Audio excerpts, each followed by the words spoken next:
nasa dialogue,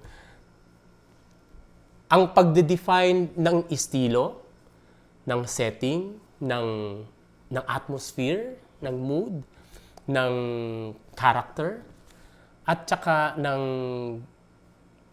rhythm nung buong dula. Merong mga dula na super haba, ang dami ng monologue, ang haba, kilometric ang lines.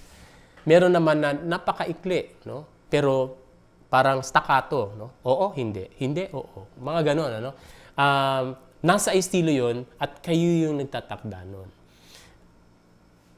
Kung ilalagay talaga, kung tutuusin talaga, hindi mo naman talaga kailangan ng magagarbong set, etc. Hindi ba? Of course, syempre may function na siya ngayon.